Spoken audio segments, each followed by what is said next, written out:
We'll go ahead and get things kicked off here. So hi there. Thank you for joining us for today's financial training ground pop-up on simplifying your finances. I'm Jen. I'm a certified credit union financial counselor and part of the community engagement team here at Horizon Credit Union. Today's content is brought to you by Greenpath Financial Wellness, a Horizon Credit Union partner. Just some quick housekeeping notes before we get started. Everyone has been muted upon entry and we're recording today's webinar. Please feel free to use the chat option to participate and to ask any questions that may come up for you. For those of you who are new to Greenpath, they're a nonprofit financial counseling and education organization headquartered in Farmington Hills, Michigan, licensed to serve people in all 50 states. Greenpath has been helping people on their journey to financial wellness for nearly 60 years. They provide a variety of financial services, including one-on-one financial counseling assessments, housing counseling, credit report reviews, and debt management. You can call Greenpath to take advantage of free financial counseling or take advantage of the free resources on our website via hzcu.org. I'll be sure to show the contact info for Greenpath at the end of the presentation as well. So if you'd like to learn more there, stay tuned. Let's take a second and think about how we currently feel about our finances. How do you feel? What are you hoping to learn today? Feel free to type your responses in the chat. Maybe you feel stressed, or maybe your finances feel chaotic. Maybe you're the opposite end. Maybe you feel super hopeful and optimistic about your finances right now. We all know that can change at the drop of a hat, so keep that in mind. I know that I've felt all those ways about my finances at one time or another, and maybe you're here to gain a sense of peace or control. All of these are very normal, and everyone can make progress, so don't feel like any situation is forever. Before moving on, let's watch a quick video to learn about money personalities. You'll likely learn that some beliefs towards money can be subconscious or driven by emotions. An important part of simplifying your finances is understanding your perceptions and attitudes towards money.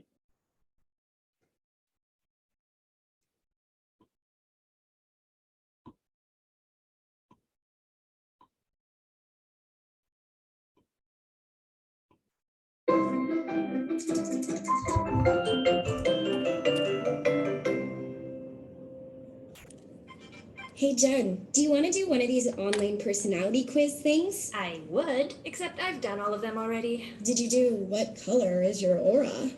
Atomic tangerine. I'll take that as a yes. What about which emoji? The smiley with sunglasses. What about how long would you last in a zombie apocalypse? Did that one too, and for your information, 24 minutes. Yikes. So I take it you already did which bird represents your money persona? Huh, that's a new one. It tells you how you relate to money. You can either be an avoiding ostrich, a strutting peacock, a stashing crow, or a wary owl. Ooh, which one am I? Let's find out. It starts off with an avoiding ostrich. The avoiding ostrich would rather bury its head in the sand than face reality when it comes to money.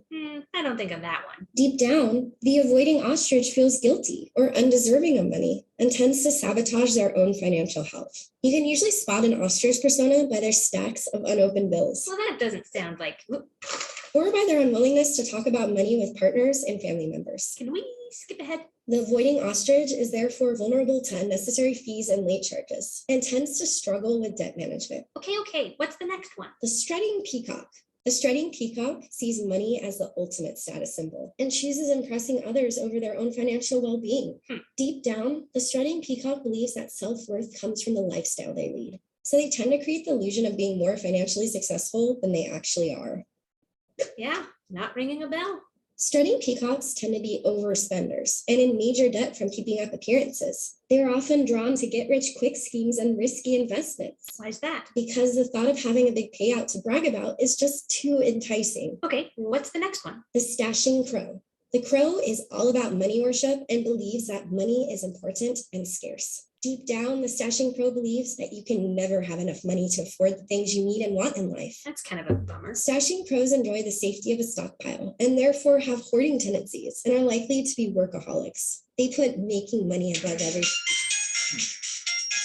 Hello? Yes, it is. The Johnston account. I'll get right on it. Jen? Just gotta finish up this email real quick and... Okay, what What were you saying? The last persona on the list is the wary owl. The wary owl is extremely vigilant when it comes to money and tends to underspend. Isn't that a good thing? I thought only overspending was bad. A little bit of money vigilance is a good thing, but wary owls are at the extreme. Their relationship with money is based in fear. Wary owls have trust issues when it comes to financial institutions and banking products. The fear of losing their money keeps them from investing or growing their money. Sounds kind of paranoid to me. Yeah, kind of like those people that keep all of their money hidden under their mattresses. So crazy.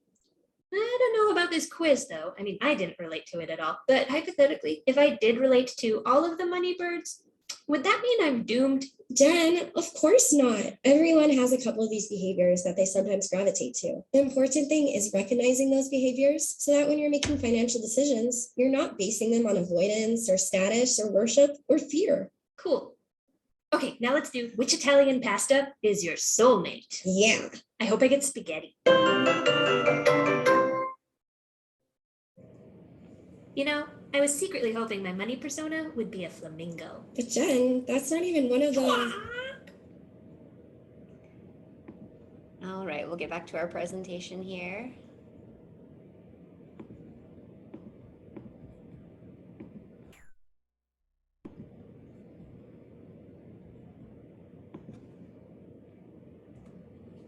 All right, so the most important takeaway is knowing that current behaviors and attitudes can be changed. So let's get into step one of taking back control, creating a system.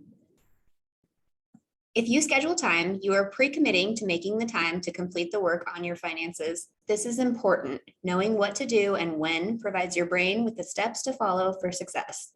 Understanding what you hope to accomplish is key. Start with the when. Pull out your calendar and schedule time to review your finances. Next, financial inventory. Figure out where you will keep your information, determine your passwords, and figure out where you will save them securely. There are several password management apps available. Just don't store them in your phone's notes, making them easily accessible to others if you lose that device. And finally, understand what system you'll use for tracking your spending. It's not uncommon for people to have several accounts, but most people find that they can get by with 1, 2, or maybe 3 accounts. This is a lot of people's preferred method of banking. For example, using one savings account for higher interest rates, a checking account, and maybe an additional savings account for a special savings goal. Some people prefer to have a lot more savings accounts or buckets than this too, and that's great as long as you have a system that works for you and helps to keep you organized. Access to easy credit can be tempting, but it can cause problems for some people. Reducing the number of credit cards you keep can reduce the amount of mail you receive and make it easier to manage your spending. Just keep in mind that closing a credit card can affect your credit score. You should probably leave the oldest card open and make sure canceling any credit cards won't make your credit utilization too high, or the amount of credit that you have available versus the amount that you're already using, before considering closing any credit card accounts. So another option is to keep only one credit card on you and keep the rest of them open, but in a secure location, maybe locked in a safe at home or in a safe deposit box, something along those lines. Many people have multiple investment accounts as well. This makes managing your investments much more cumbersome when you balance your investment portfolio and when you do your taxes. Consider combining accounts whenever possible by using one brokerage or investment company. That move will allow you to log into one online account, receive one statement, and only have to deal with the one institution when you have questions. You can move your 401ks from previous employers by doing a tax-free rollover into an IRA or retirement plan at your new workplace. IRAs can also be transferred to one brokerage account for easier tracking. I know I recently consolidated my 401ks, and it really helped me to get a more complete picture of where I am in my retirement journey and what that looks like. So it's given me a lot of peace of mind about the future. Your investments will be easier to monitor when they're all in one place. Just be sure to consult your tax and investment advisors to ensure that you don't combine a tax-deferred account with a taxable account. So, how can you create a barrier from influences trying to complicate your finances? Sign up for a do not call list. You can do this online, and although it won't stop everything, it should help to reduce the noise. You can also be taken off the list to receive pre-approval letters. I'll pop some links in the chat right now for these options. And just note that these will not likely stop all attempts, but should help. Oh, and I apologize. I'll pop those in the chat at the end here. It looks like it's not going to let me copy and paste those links. So create an email address just for your finances. Don't use it for anything else. Whenever possible, opt to receive electronic statements, which has multiple benefits, including less mail to process, a lower environmental impact, and some companies will also waive fees if you decide to go paperless. Most financial institutions, credit card companies, utility companies, and service providers offer to deliver your mail electronically. This will help to protect you from identity theft, reduce the amount of paper that you have to process or shred, and allow you to centralize all of your incoming financial documents. You can go online to view older documents or print them out if needed.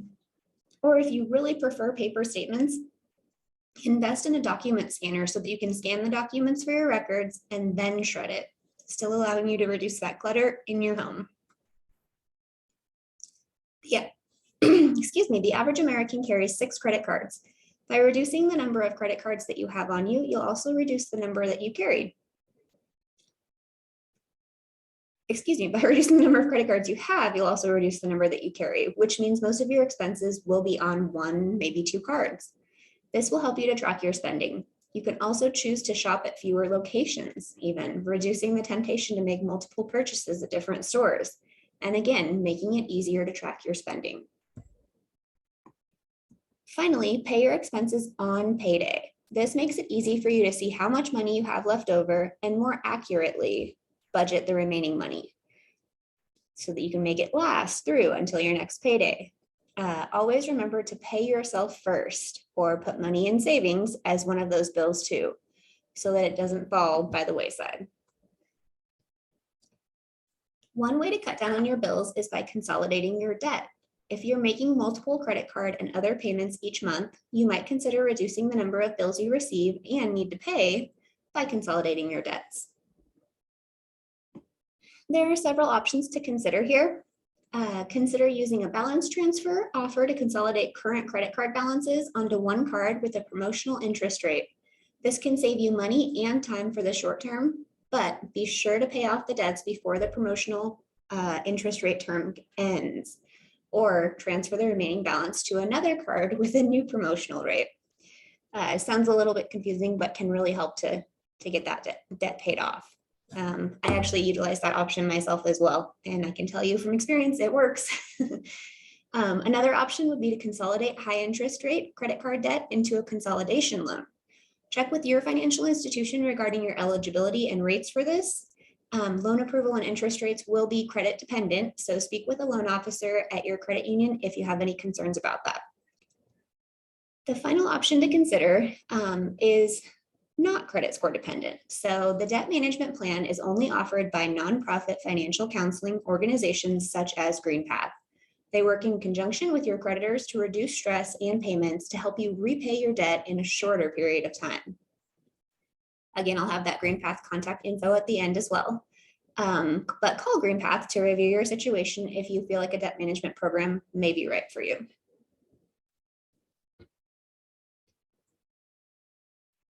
And here we have automating your payments. So it can help to reduce your stress and money worries, lessen feelings of being overwhelmed and the frustration of sifting through mountains of financial information each month. Bill pay and automatic transfers can be excellent tools to help automate your finances. Determine how much money you'll need from each paycheck to pay your essential bills. Transfer this money into a bill pay account every time you get paid. Going forward, your essential bills are paid on time every month without you even needing to think about it. This can be more difficult if you have a lot of variable expenses or your bills aren't the same amount from month to month. But oftentimes you can at least estimate pretty close.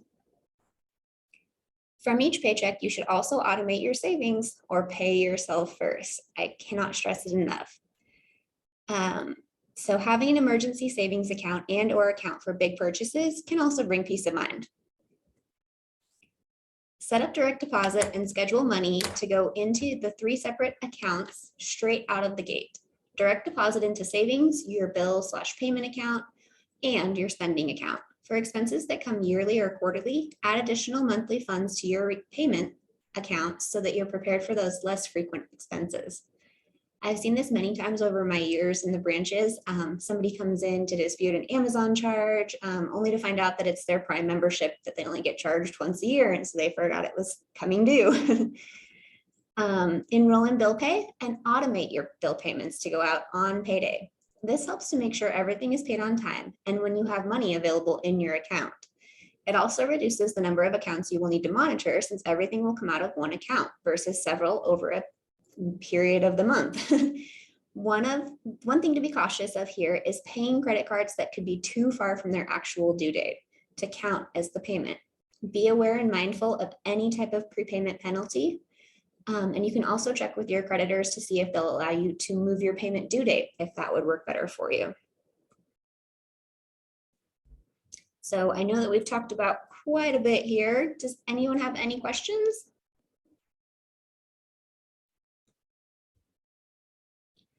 All right, well, thank you for your time today, and I hope this information was helpful. I'm going to get the Greenpath contact info up on the screen here now. So Greenpath Financial Wellness is available for Horizon members via hccu.org. So you can search there or else directly at the link shown on screen here, or the 1-877 phone number if you'd prefer a telephone method. So don't hesitate to reach out to them if you have any current concerns. And finally, continue your financial journey at the Financial Training Ground on hccu.org. Explore a variety of topics, including interactive guides at the top link shown here, or create a personalized financial education playlist from the bottom link. Well, thank you for joining us again, and have a wonderful day.